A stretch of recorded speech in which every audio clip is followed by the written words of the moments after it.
Good morning. My name is Alba de Leon, and I am a faculty member at Palo Alto College. I teach in the Fine Arts Department and have been there for just about 30 years since I received my plaque. So I teach art appreciation, art history, as well as studio courses. And it is through the studio courses that the more I taught, the more I became aware of the significance of mindfulness and its presence. This past spring, Alamo Colleges as a district actually joined up with the city of San Antonio and our mayor to offer a 5-week course called Compassionate Integrity Training and Secular Ethics.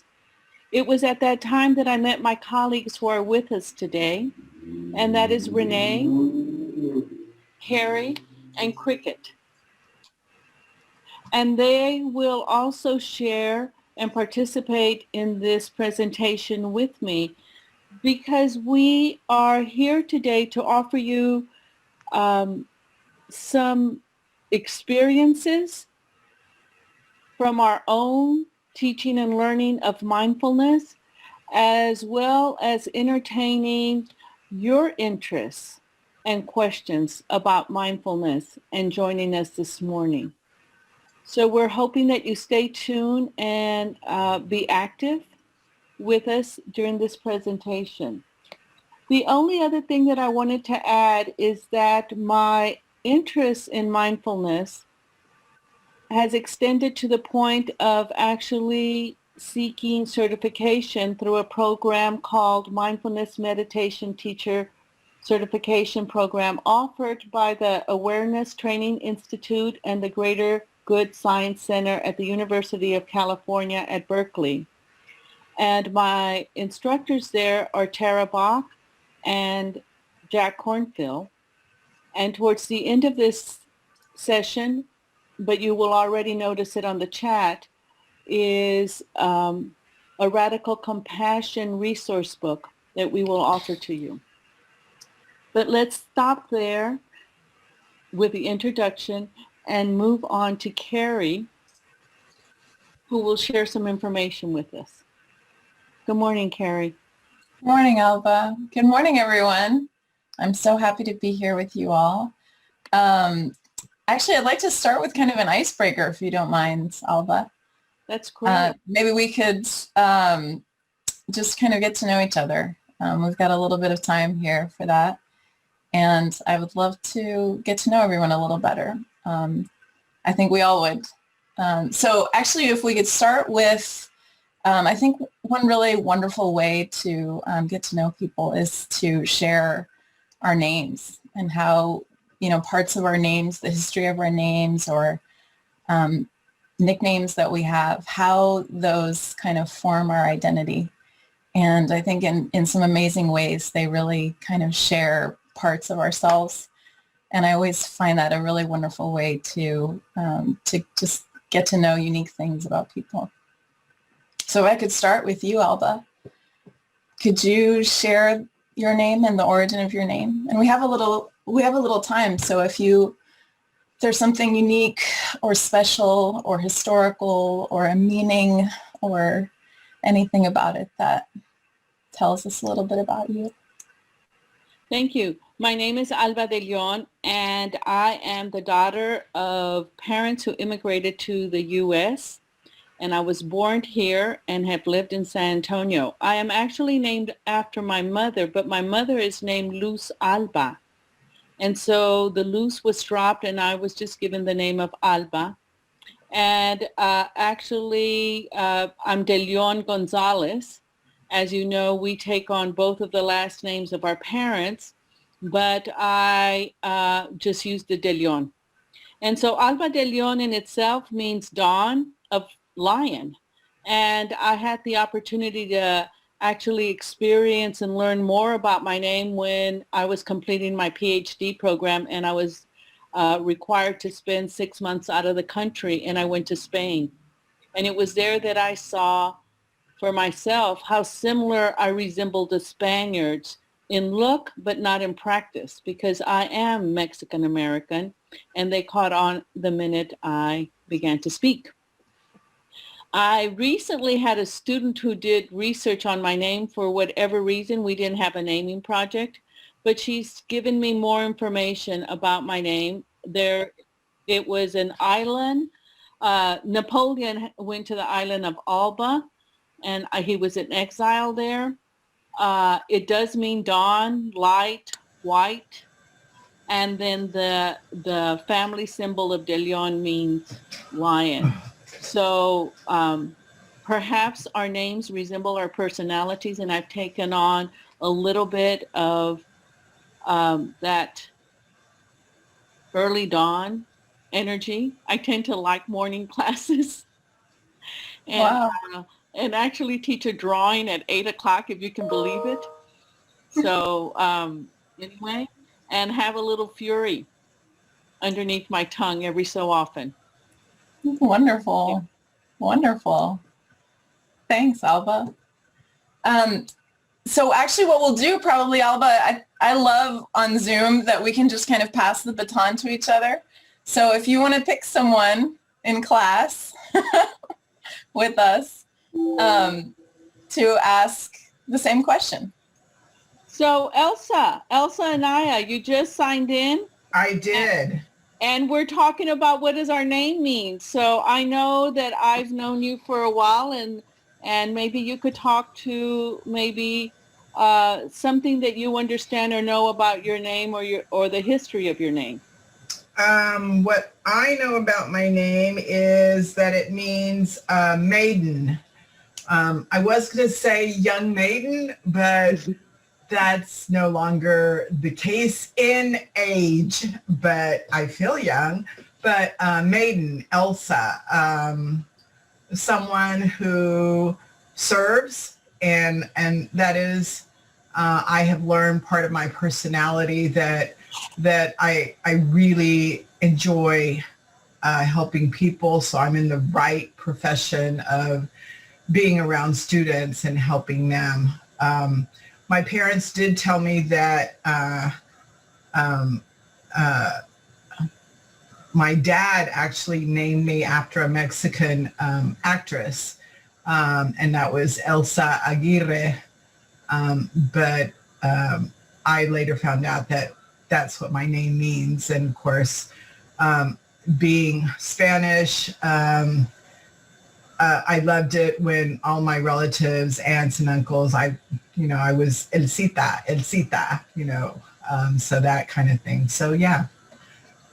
And I like it now. I remember in elementary school, my name got changed by the teachers because I think they thought Elsa was too Mexican. So they changed it to Elsie. And it wasn't until high school that I started telling my teachers, no, my name's Elsa. So, Wow. So that's my story on my name. So let me, lead us into the next part of this time together that we had explored. And when I say we, it had been Carrie, Cricket, Renee, and myself who began to design this, hopefully try to design something for you for this entire hour. And so I'd like to have Cricket and Renee now at least address or begin to share with you some information about typical practices that are used in mindfulness. So Thanks, Alba. So today, really starting with building space together and understanding one another in a little different way with just hearing a few pieces of your story around your name and connecting in that way, we address this as a practice in being together and in and of itself as a mindfulness practice.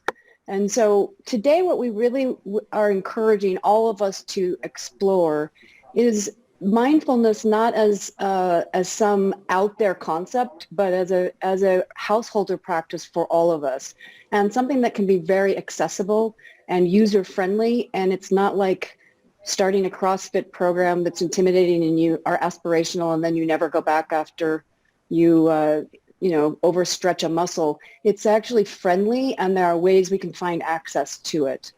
So today, Cricket and I are just going to spend a few minutes with a little piece of content from one of the programs that we're involved with, compassion and integrity training.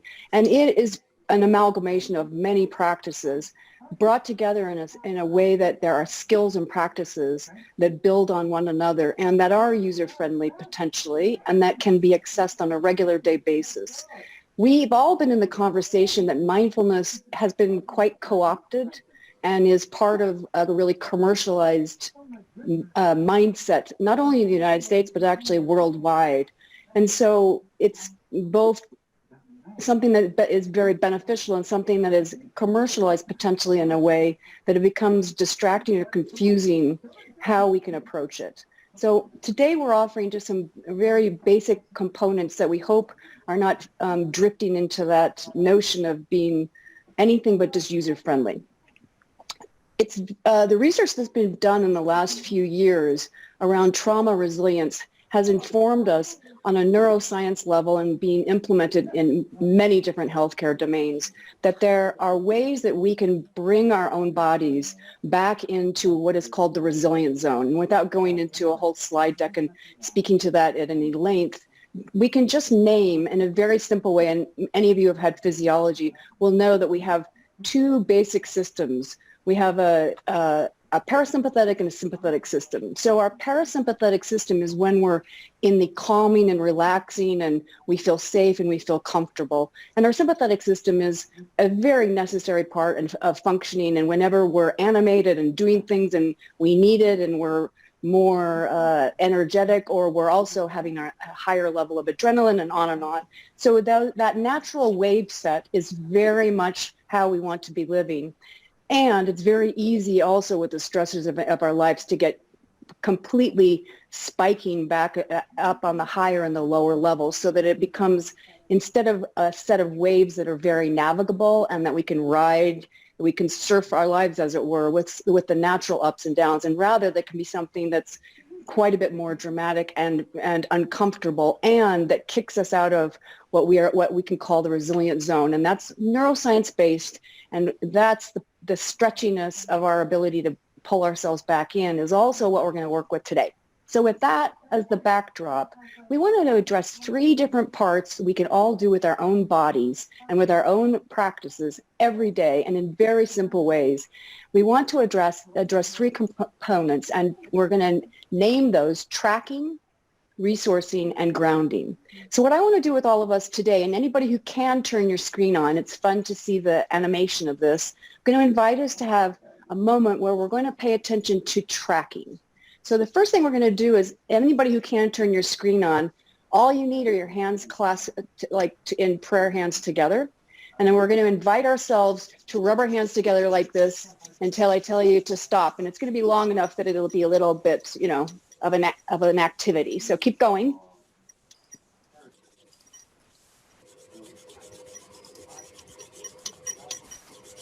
And be really rigorous so you really get the benefits and the impact of this. Okay, now stop. And just notice what you notice. And notice sensations in your body. And locate where you're noticing the sensations in your body the most. And tell us about it. So unmute yourselves and tell us what sensations you are noticing. I have this tingling up here in my arms, from my hands up to here. Okay, so tingling up your arm, up through your arms and down through your hands. What else? I noticed my toes were cold. Me too. Yeah. So somehow maybe a comparison, or maybe not, but cold toes. What else? And what do cold toes feel like, Alba? like they desire some socks. But to stay in line with the grounding, it made me feel my shoes. Aha. Oh, And she so, was, Alba was skipping ahead, you guys. We're not there yet, but she will return to that. But awesome. Yeah, but keep going, Alba. no, just that. Cold toes up against some shoes. Cool. All right. So with the sensations from rubbing our hands together, what else did you notice? Anything else that you can notice? Okay, so heat in our hands, probably a common experience potentially. So this is what I want to lift up for this moment is all of us have the capacity to notice body sensations, and many of us are out of practice. So body literacy is a dying art form, and yet we have a body system that gives us very instant feedback when we do things. So let's just name some other ways we get really instant feedback that's a version that we could track. And let me name one that happens to me when I'm public speaking. My mouth will tend to get kind of dry. Why is that happening? Anybody know on a physiology level? It's nervousness or anxiety. Exactly. So it's a very quick feedback loop. So my body is going into a sympathetic state. I'm a little upregulated and I'm animated and I may be a little nervous. And so what's happening is my body's doing all kinds of very rapid response to me. It's very direct. It's not going to my brain and being analyzed and then processed back out. It's happening like that. And so what's happening is I'm shutting down in a particular way because my body is like very aware it needs to work on very core things, and distributing moisture to all the peripheral parts is maybe not so important. So there's a contraction happening.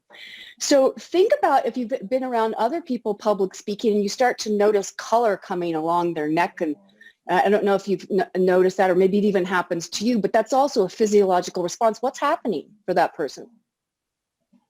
Similar to mouth being dry.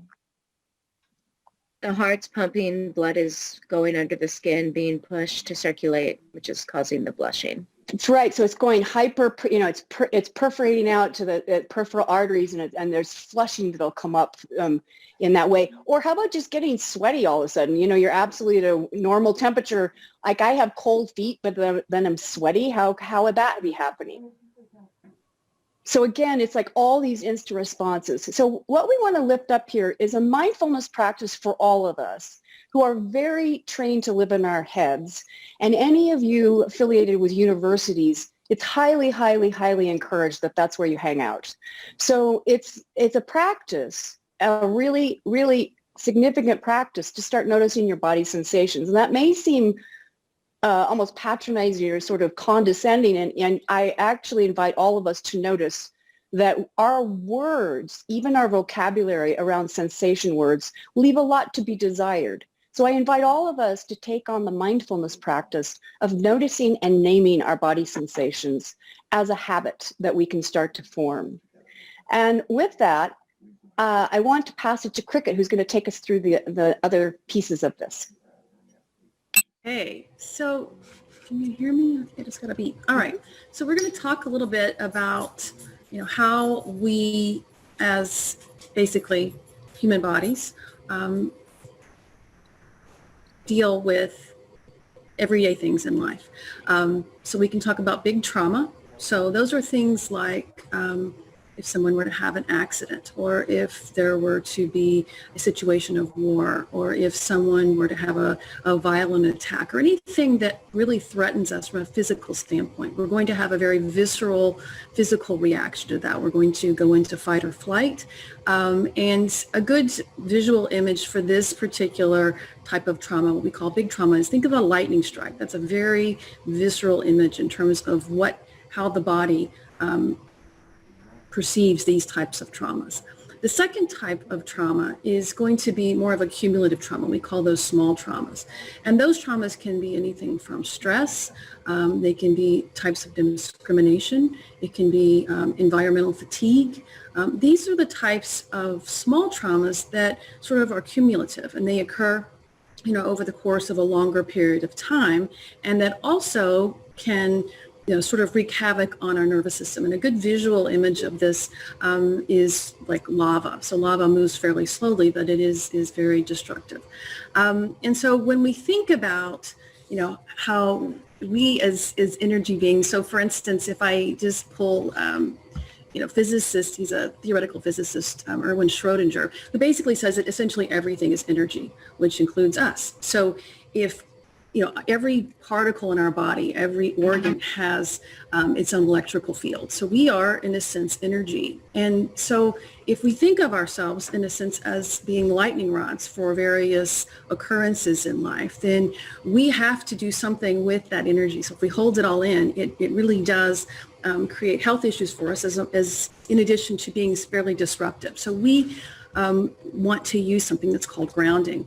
And essentially grounding does exactly the same thing a lightning rod does, which is dissipates this energy to another source. So it's basically the practice of having direct contact with another object, or it could even be, part of your body. It could be that you having the intentionality of either holding your hands in a certain way or holding your arms in a certain way, and making that mental adjustment to sort of putting yourself back in the present by this is how you're responding to whether it's a big T or a little T, a big trauma or a little trauma. And you're wanting to get to this area of a resilient zone so that you can sort of level out. So some examples of grounding, things that we do, we as humans do this automatically, even without thinking about it. If, you ever notice that someone, grabs a table or a desk for stability, maybe if they're just kind of, trying to, gather themselves. Some people will cross their arms, so they'll hold their hands in a certain way. This is a stabilizing maneuver that we do to ground ourselves. One of the best things that we can do to ground ourselves is to plant our feet firmly on the ground. If we're outside, the better. The earth is one of the best ways to ground, is to go out and stand in the grass, preferably without shoes, but some people have issues with that.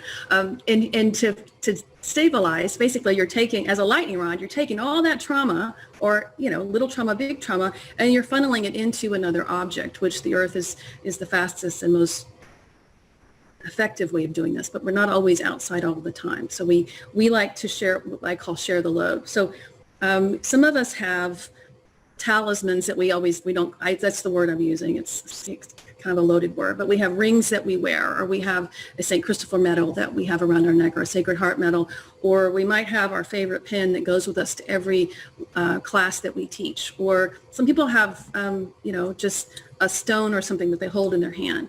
Everything on earth is matter. Everything that's comprised of matter has atoms, and atoms have electrons, and electrons have a magnetic field. So by doing that, we're transferring the energy of these traumas into something else. And so grounding is a very tactile way of us to calm ourselves down and bring us back into what we call the resilience zone. So what I like to do is, take a moment and you look around, or maybe you're wearing, or maybe you just want to hold your arm or something, or grab the arms of your chair. But pick something. Pencils work. Pencils actually are fantastic because in addition to being an everyday object, they have a graphite shaft that runs through the middle. And so you can capitalize on the secret resistor here. I have 4 boys and I've done that science project 4 times. So I have good scientific research on that. So you're going to put your feet flat on the ground. Don't cross your legs. So uncross your legs. And you're going to put your feet flat on the ground. And this is sort of the counterweight to Renee's exercise of moving our hands together and creating this energy that we can feel. What we're going to do is we're going to either put our hands on the arms of our chair, or you can hold on to your leg, or you can hold on to anything that you wish. It could be, something as simple as just a little stone. And you're going to close your eyes and you're going to intentionally think about moving what you're feeling into this object or into the ground. We could be outside, but we're not. We're just going to stay here and do this just for about a second. And I want you to pay attention to what you feel, what your body feels. So this is a lot like the exercise we just did, but instead we're going to think about what we're sensing whenever we hold this other item. And this is an exercise that can be done anytime, anywhere, for any reason. Because people's perceptions of trauma vary. What could be traumatic for one might not be traumatic for another. You can do this in the line at the grocery store. You can do this in traffic. You can do this anywhere.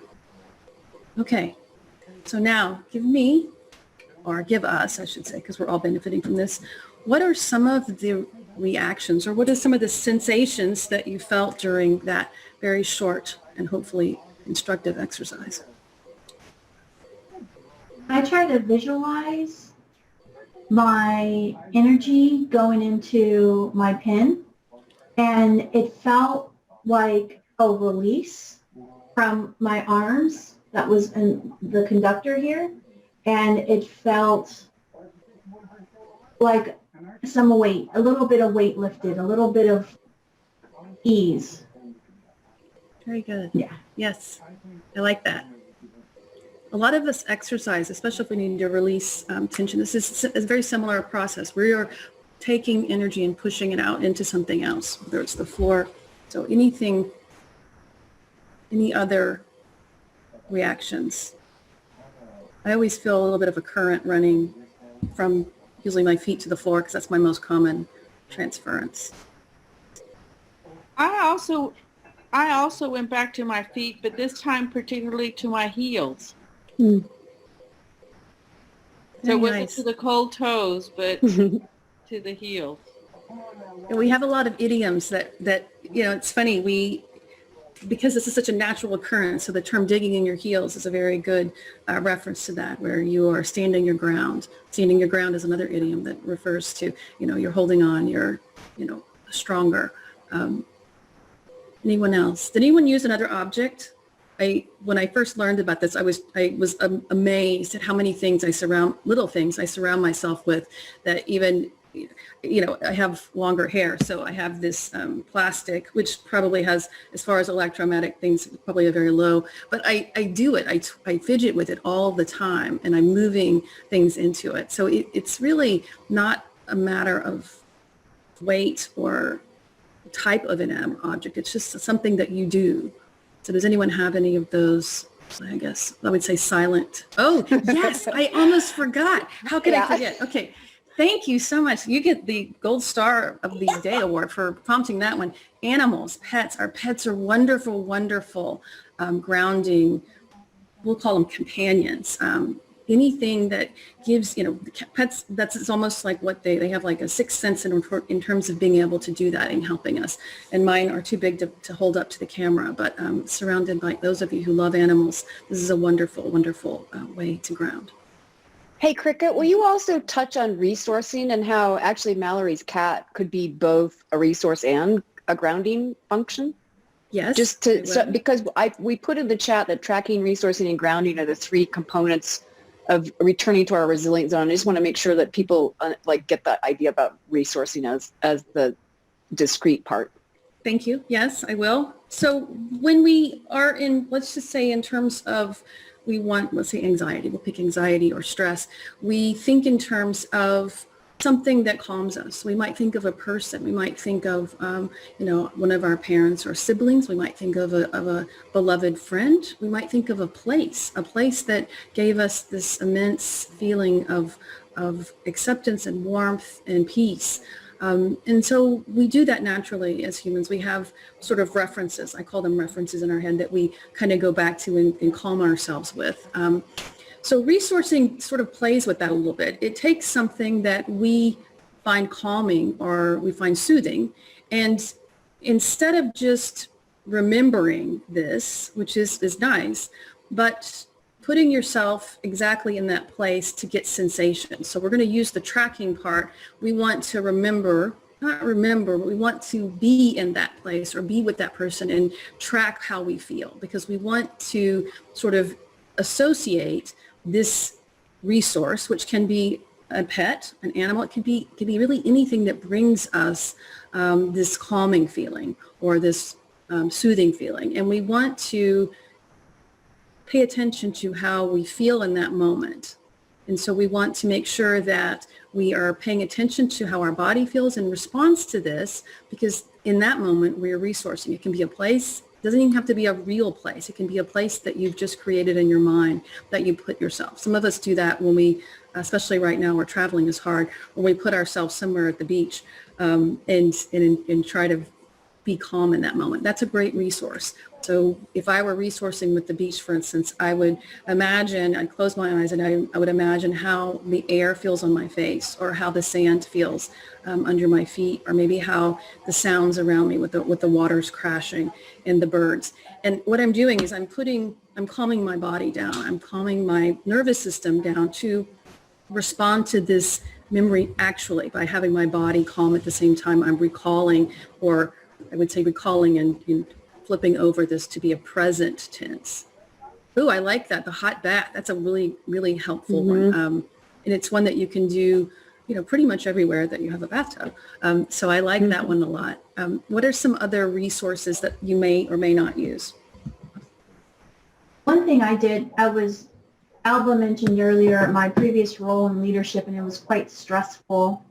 And one thing that I found that really helped was, this is going to sound kind of crazy, but I have a privacy fence in my backyard, so I didn't mind looking crazy, but I would set up my sprinkler system and turn it on, and I would just slowly walk around that sprinkler. So it was both cleansing, and also I would do it barefoot. So I had my feet planted in the grass too, and that really helped. To just kind of rejuvenate, ground, and cleanse, and, relieve some stress. And I always walked away feeling much lighter. Okay. Matilda, that's so multifaceted. Sorry to interrupt, but it's just like, it's ritual. It's all these different pieces. That's really lovely.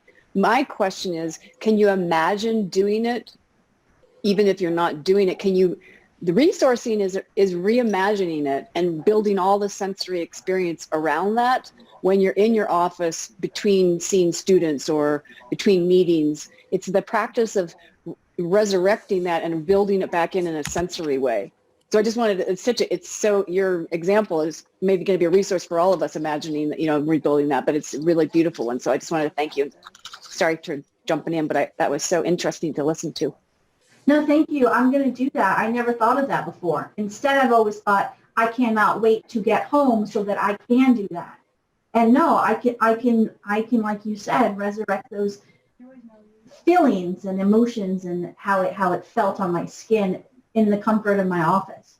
Right. Yeah, medical teams are being trained all over between walking in different clinical rooms, that they take this pause and they do this practice. And it's actually this kind of mini cleanse, just what you're saying. And then they step in, and they cross the threshold in with a new, patient or a person to see, but they've let go, they've really worked to get back in their resilience zone before they go on to the next. So this is the kind of household or kind of practices we're touching in on today. Yes. And I love how you're using both the tracking, you like the sensations of how it feels, along with the grounding piece. So you're using your tracking and your grounding, and you're creating a resource, which is like perfect. Let's see. Ooh, there's a nice one, Mallory. Go ahead. Carrie, go ahead. Yeah, I was just going to say that this is a wonderful time to talk about how we all kind of have different ways of doing this. And it's very often that we're looking for something comforting, but having something that energizes or, just somehow, flips us, like something cold or something sensory, something that tingles. Those can also be useful. I mean, depending on what works for you. And this is where it's just so personal, what works for each of us and how long we need to get into this space. Because for some people, like Mallory was saying, just thinking of the smell of burnt tortillas and with that smell comes all these sources of comfort. But we can also do what Matilda does, which is use things that kind of feel cleansing or feel in some ways dysregulating to kind of, move us out of a certain place that we are in sensorially. Alba, I'm aware of time and I want to turn it to you, although there's so much we could continue with, but I want to turn it to you for your process before our time is up. And you're muted in case you would like to be heard. Thank you, Renee, for bringing that up. I was just trying to discuss that with Mallory as our time is coming up in 2 minutes. And what we hope we've offered you, so I'll wrap it up to say this, that each of us in our own lives and in our own way are looking for a way to ground ourselves, perhaps track track and resource and discover different ways to be during these difficult times. At the beginning of this session, we also offered you a document by Tara Bach that deals with an acronym that is called RAIN, and it stands for Recognize, Allow, Investigate, and Nurture. And I invite you to look at that and to consider incorporating into your life. We are so grateful that you were here with us. This was our first time together, and when I say us, it's Cricket, Renee, and Carrie, and now we invited John as well. And so with you, my colleagues and friends, thank you. Thank you for coming.